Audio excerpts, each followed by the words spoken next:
Guys, इस video में आज हम डिस्कस करेंगे रीजनिंग का एक important topic that is sitting arrangement. And sitting arrangement का आज का हमारा कॉन्सेप्ट होगा रेक्टेंगुलर और square arrangement where all the persons और थिंग्स आर फेसिंग आउटसाइड। अब सिटिंग अरेंजमेंट हमने प्रीवियस वीडियोस में डिस्कस किया है रोज के according, then according to circle, and rectangle में भी हमने डिस्कस किया था but that was facing inside. आज का हमारा कॉन्सेप्ट होगा फेसिंग आउटसाइड। मैंने आपको बताया है कि सर्कुलर अरेंजमेंट हो, चाहे रेक्टेंगुलर अरेंजमेंट हो, ट्रायंगुलर अरेंजमेंट हो, कुछ भी हो, अगर फेसिंग इनसाइड है दैट मीन्स दैट जब हमने फेसिंग इनसाइड करना है तब हमें एक रूल पता होना चाहिए कि अगर टर्न करना है लेफ्ट या कहीं में बताया गया है that some person is to the left of another person, तब हम लेफ्ट काउंट करेंगे फ्रॉम द क्लॉकवाइज डायरेक्शन और राइट हम काउंट करेंगे फ्रॉम एंटी क्लॉकवाइज डायरेक्शन। ये बात मैंने आपको प्रीवियस वीडियोस में भी बताई थी। This is for facing inside. लेकिन जब हम फेसिंग आउटसाइड करते हैं और I can say when we are facing away from the centre, facing away from the centre होता है फेसिंग आउटसाइड, तब हमारे ये रूल्स जो है वो रिवर्स हो जाते हैं, चेंज हो जाते हैं। तब लेफ्ट का मतलब होगा एंटी क्लॉकवाइज और राइट का मतलब होगा क्लॉकवाइज। फिर अगर बोला जाएगा that some person is fourth to the right of another, तब हम राइट काउंट करेंगे क्लॉकवाइज डायरेक्शन में।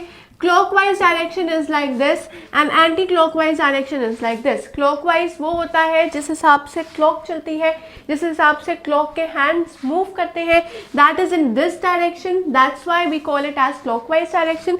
लेकिन अगर रिवर्स कर दे क्लॉकवाइज का then that is refer to as anti clockwise direction.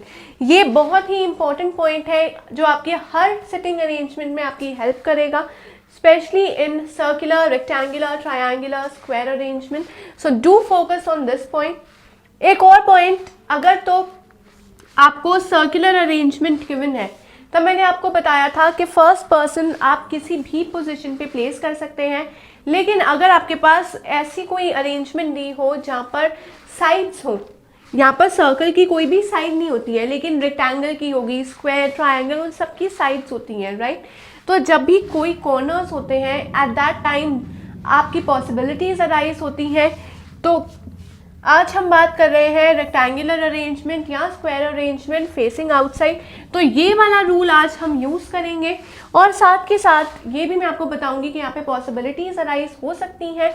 Possibilities यहाँ पर भी अराइज होंगी, जितनी पॉसिबिलिटीज अराइज होंगी उतनी आपको ड्रॉ करनी पड़ेंगी। एंड जैसे हम जो भी इंस्ट्रक्शंस गिवन होंगी क्वेश्चन में हम उसे फॉलो करते रहेंगे तो लास्ट में खाली एक पॉसिबिलिटी रह जाएगी, बाकी सारी पॉसिबिलिटीज एलिमिनेट हो जाएंगी and that will be the correct and the valid diagram. तो फेसिंग आउटसाइड या फेसिंग इनसाइड में अगर रेक्टेंगल की बात करते हैं तो अगर बोला है A is second to right of B, अगर बोला है A second to the right of B तो B यहाँ पर भी आ सकता है और B इधर भी आ सकता है। तो there will be two possibilities and ये हम आने वाले क्वेश्चंस में अभी डिस्कस करेंगे। But let me tell you कि इस टाइप के क्वेश्चंस ज़रूर पूछे जाते हैं, स्कोरिंग हो सकता है, हैवी वेटेज होती है। तो do pay attention to such questions and practise more, क्योंकि एक दो क्वेश्चंस प्रैक्टिस करने से हम यहाँ पर चैम्पियन नहीं बन सकते हैं।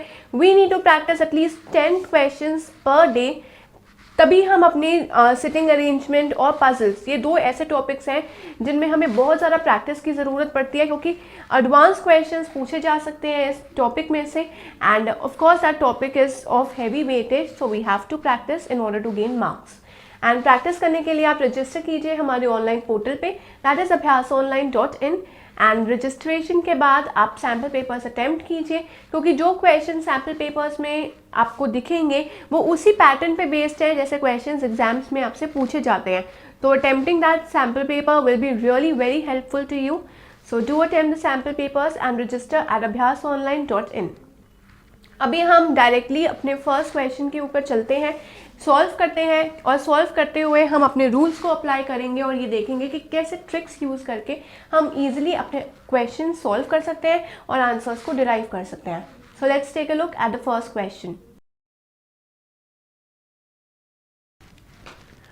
तो ये हमारा क्वेश्चन है रिगार्डिंग रेक्टेंगुलर अरेंजमेंट, जहाँ पे जो भी P Q R S T U V and W है दे आर फेसिंग आउटसाइड। यही आपको फर्स्ट स्टेटमेंट में गिवन है that P Q R S T U V and W are sitting on a square table facing outside. चाहे square table लिखा हो चाहे rectangular table लिखा हो, it is one and the same thing, दोनों के ऊपर सेम रूल्स एप्लीकेबल है।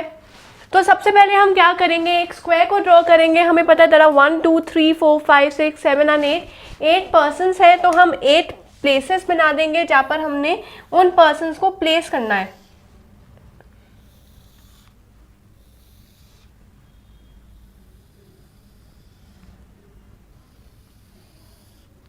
तो ऐसे हम प्लेस कर देंगे पर्सन्स को। देयर आर 1 2 3 4 5 6 7 एंड 8 और हर पर्सन जो है वो आउटसाइड फेस कर रहा है, तो हम एरो भी आउटसाइड वाली ही बनाएंगे। तो ऐसे हमने आउटसाइड एरो बना दी। फर्स्ट जो हमारा एजेंडा था, जो फर्स्ट स्टेटमेंट का बेसिक सा गोल था, वो हमें ये था बताना कि एक स्क्वायर टेबल है, 8 पर्सन्स है और सारे आउटसाइड फेसिंग है। Next, T sits at corner, T corner में प्लेस्ड है। देयर आर 1 2 3 4 4 कॉर्नर्स है। आप 4 कॉर्नर्स में से किसी भी एक कॉर्नर पे टी को प्लेस कर सकते हैं और टी को कॉर्नर में ही प्लेस करना है क्योंकि लिखा यही गया है, हमने यहाँ पर प्लेस किया है। आप 1 2 3 किसी भी कॉर्नर पे प्लेस कर सकते हैं। हर किसी भी कॉर्नर पे प्लेस करने से जो रिजल्ट है वो सेम ही आएगा। Next, U sits opposite to T, U opposite to T है, मतलब जो ये लाइन जा रही है उसके ऑपोजिट यहाँ पर यू को प्लेस करेंगे। अगर टी यहाँ पर होगा तो यू यहाँ पर होगा, टी यहाँ होगा तो यू यहाँ होगा, टी इधर होगा तो यू यहाँ होगा, ऑपोजिट रहेगा। ये हो गया हमारा पार्ट क्लियर। नेक्स्ट था U sits opposite to T, ये पार्ट क्लियर है। P and U are adjacent to each other, adjacent का मतलब होता है इमीडिएट नेबर है एक दूसरे के। बोला गया है that P and U are adjacent to each other. अगर U यहाँ पर है तो उसके 2 नेबर्स होंगे, एक ये और एक ये, तो P यहाँ पर भी आ सकता है, P यहाँ पर भी आ सकता है। इस स्टेटमेंट से 2 पॉसिबिलिटीज अराइज हुई है, हम दोनों पॉसिबिलिटीज को ड्रॉ करेंगे। हम ये सेम फिगर जो है वो एक और कॉपी करेंगे, तो एक और फिगर कॉपी करने से हमें यहाँ पर रिजल्ट मिलेगा।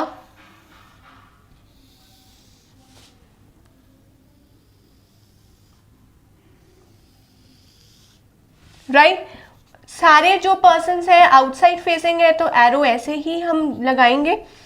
यहाँ पर हमारा U था, हम U को यहाँ पर प्लेस करेंगे, उसके ऑपोजिट T था, T यहाँ प्लेस कर दिया। U के एडजेसेंट P है तो हम एक P को यहाँ पर प्लेस करेंगे और एक P को हम यहाँ पर प्लेस करेंगे।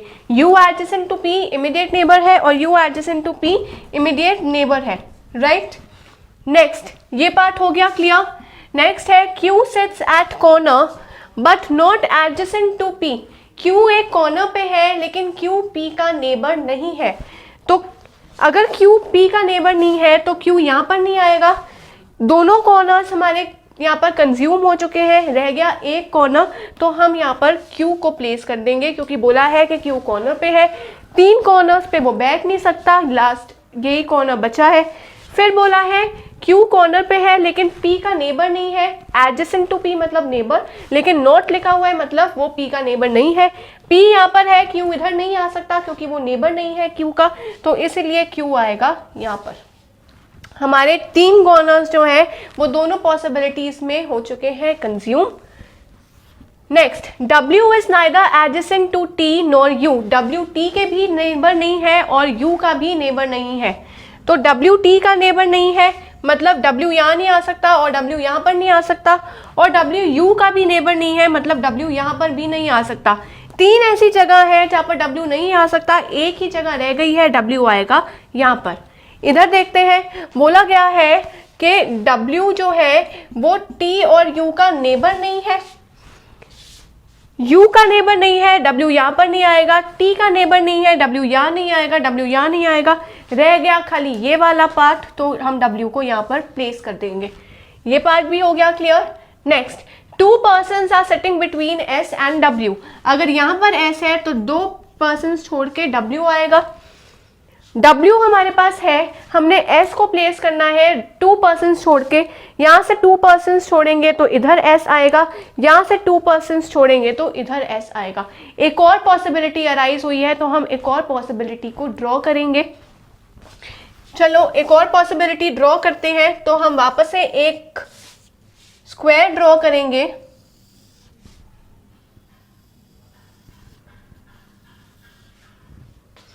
यहाँ पर W है, यहाँ पर T है, यहाँ पर Q है, यहाँ पर U है और यहाँ पर P है। ऑल आर फेसिंग आउटवर्ड्स, तो हम आउटवर्ड ड्रॉ कर देंगे। अब बोला गया है 2% between W and S, right? तो हम S को यहाँ पर ड्रॉ करेंगे एक साइड पे, यहाँ पर ड्रॉ हो गया। अब W 2% छोड़ के हम S को यहाँ पर ड्रॉ करेंगे। इधर देखते हैं तो W 2% छोड़ के S यहाँ पर ड्रॉ हो सकता है और 2% छोड़ के S इधर भी ड्रॉ हो सकता है, राइट? फिर बोला गया है S is adjacent to either T और P। S जो है वो या तो T के एडजेसेंट है या P के एडजेसेंट है, ठीक है? अब यहाँ पर देखो S T के एडजेसेंट है, राइट, लेकिन यहाँ पर एक S है। क्या यहाँ पर एक S T और P के एडजेसेंट है? नहीं। तो हम इस S वाली पॉसिबिलिटी को एलिमिनेट कर देंगे, नहीं कंसिडर करेंगे। यहाँ पर S T के एडजेसेंट है, बिल्कुल है। यहाँ पर देखते हैं क्या S यहाँ पे T के एडजेसेंट है? नहीं है। क्या S P के एडजेसेंट है? नहीं है। तो हम इस पॉसिबिलिटी को कैंसिल कर देंगे। हमारे पास अभी दो पॉसिबिलिटीज रिमेनिंग है। ये पार्ट हो गया। नेक्स्ट बोला है R is second to the left of S।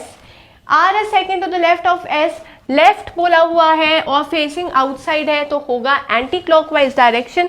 S से हम सेकेंड देखते हैं, यहाँ S है 1 और 2, यहाँ पर R आ जाएगा।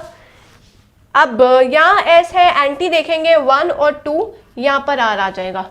R is second to the left of S, anti clockwise गए यहाँ पर और एंटी क्लॉकवाइज गए यहाँ पर। ये पार्ट भी हो गया clear. V is not an immediate neighbour of W। V W का इमीडिएट नेबर नहीं है, ऐसे भी बोल सकते हैं V is not adjacent to W। यहाँ पर देखते हैं W कहाँ पर है, यहाँ है।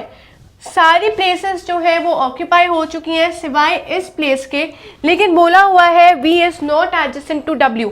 क्या यहाँ पर V आ सकता है? बिल्कुल भी नहीं आ सकता। ये पॉसिबिलिटी भी रॉन्ग हो गई। यहाँ पर देखते हैं W यहाँ पर है, लेकिन उसके जो कोरिस्पॉन्डिंग नेबर्स है वो भी कंज्यूम हो चुके हैं, ऑक्यूपाई हो चुके हैं। रह गया यहाँ पर V W के एडजेसेंट नहीं है, इसलिए यही हमारा करेक्ट डायग्राम है। बोला गया है who is third to the right of T। जहां से बोला गया है वहां से स्टार्ट करते हैं। T से थर्ड राइट देखेंगे, राइट एंड फेसिंग आउटसाइड मतलब clockwise direction. T 1 2 3, third right पे है V, तो हमारा आंसर आ जाएगा यहाँ पर V is third to the right of T, that is a valid answer. तो ऐसे डायग्राम्स ड्रॉ करते जाओ, जो भी स्टेटमेंट गिवन है, जो भी इंस्ट्रक्शंस गिवन है, उन्हें फॉलो करके हम पॉसिबिलिटीज ड्रॉ करते रहेंगे। आपने देखा होगा कि 3 पॉसिबिलिटीज आई थी, फोर्थ वहाँ पर भी थी। तो जो भी पॉसिबिलिटीज आई थी, आगे स्टेटमेंट्स को पढ़ते हुए हम उन पॉसिबिलिटीज को एलिमिनेट करते जाएंगे। अपने आप पॉसिबिलिटीज एलिमिनेट होती जाएगी एंड फाइनल कंक्लूजन पे खाली एक ही डायग्राम रिमेनिंग होगा and that is this diagram. पर हमें पॉसिबिलिटीज ड्रॉ करनी है, हमें पॉसिबिलिटीज को इग्नोर नहीं करना, तब तक नहीं करना जब तक पॉसिबिलिटीज अपने आप से एलिमिनेट नहीं होगी। So do attempt such questions, बहुत इंपॉर्टेंट क्वेश्चंस होते हैं from the examination point of view. And अगर आपने अभी तक रजिस्टर नहीं किया है तो do register at abhyasonline.in and attempt the practice papers from there, क्योंकि वो आपके लिए बहुत ज़्यादा हेल्पफुल होंगे। एग्जामिनेशन पॉइंट ऑफ व्यू से बहुत इंपॉर्टेंट है वो वाले questions. And as a result we will provide you with a complete analytical report, जहाँ पर आपके स्ट्रॉन्ग और वीक कॉन्सेप्ट्स के बारे में हम डिटेल में बताएंगे, ताकि आप अपने वीक कॉन्सेप्ट्स के ऊपर थोड़ा और ध्यान दें, थोड़ा और फोकस करें, so that you can convert those weak concepts into the strong concepts as well. And this is how you're going to be a master of reasoning. So till then, keep learning and keep practicing.